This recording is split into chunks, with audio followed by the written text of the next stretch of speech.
क्या करेगा। ये जो हम लोग पे जंगल राज का जो इल्ज़ाम लगा रहे हैं वो तो उन पे साबित होता है कि नहीं, ये एक्चुअल में जो जंगल राज है अभी दिख रहा है।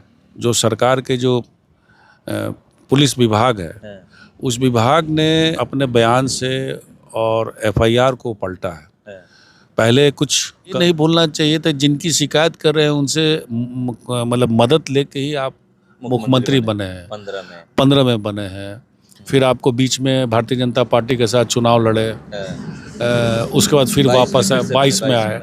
तो ये कैसे हो सकता है, मतलब कि एक तरफ आप उनकी शिकायत करेंगे और जब जरूरत पड़ेगा तो उनके बिहार में नीट छात्रा की जो मौत हुई है और जिसमें जो पोस्टमार्टम रिपोर्ट आया हुआ है कि मतलब हुआ है, उसके बाद ये मतलब वो बचने का भी प्रयास किया है। कई जगह उनमें जख्म के निशान शरीर पे पाए गए हैं। उसके बाद से मतलब बड़ी बवाल मचा हुआ है। इस पे आप क्या कहिएगा? क्या मतलब फिर महिलाएं बिहार में सुरक्षित नहीं हैं?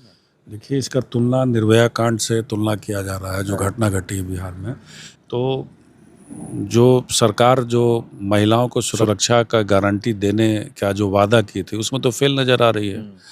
क्योंकि जो छात्रा गांव देहात से जाके पटना शहरों में, बड़े शहरों में जाके तैयारी कर रही है पटना में आके, और उनके साथ इस तरह की घटना होती है तो ये तो बड़ा मतलब बहुत गंभीर मसला है।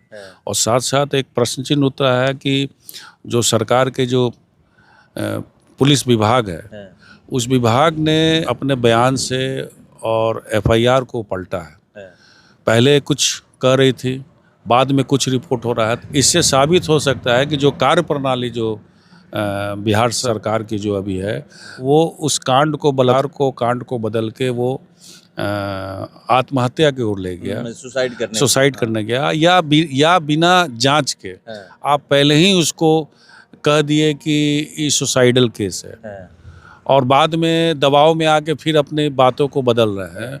तो ये तो बड़ा गंभीर मसला है। काम करने का जो तरीका है, जो इसमें लगे हुए हैं, जांच में लगे हुए हैं, वो अपने आप में एक प्रश्न चिन्ह खड़ा कर देता है। जंगलराज बोला जाता था पर 90 से 2005 के शासन को। अब देखिए, अब से बड़ी गंभीर घटना, अभी सरकार बनी है और सरकार में बहुत लंबे चौड़े वादे किए गए थे अपने मैनिफेस्टो में, मंच के द्वारा, और इस तरह की घटना तुरंत सरकार बनते तुरंत हो रही है। 2 महीना भी तो लोग का विश्वास क्या करेगा। ये जो हम लोग पे जंगल राज का जो इल्ज़ाम लगा रहे हैं वो तो उन पे साबित होता है कि नहीं, ये एक्चुअल में जो जंगल राज है अभी दिख रहा है। फिर से एक बार जो मुख्यमंत्री नीतीश कुमार का एक बयान आया है, लालू जी पे बयान दे रहे हैं कि जब वो अपने हटे तो अपनी पत्नी को बना दिए। उन लोग कुछ किए थे? देखिए, मुख्यमंत्री जी तो बहुत सीनियर है, बहुत पुराने राजनीति में है, उम्र उनकी ढलान की ओर है। लेकिन एक चीज़ ज़रूर जानना चाहिए कि सब कुछ जानते हुए भी राबड़ी जी को मुख्यमंत्री वो बनाए, पशुपालन पे उनके ऊपर केसेस भी चल रहे हैं, उसके बावजूद भी ये नहीं भूलना चाहिए मुख्यमंत्री जी को, उसके बावजूद भी लालू जी का मदद लेने के लिए वो गए थे।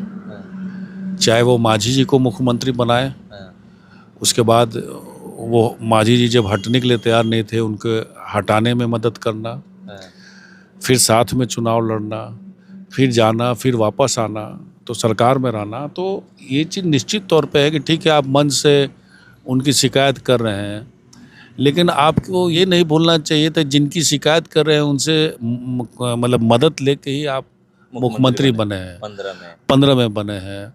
फिर आपको बीच में भारतीय जनता पार्टी के साथ चुनाव लड़े, उसके बाद फिर वापस आए, 22 में आए।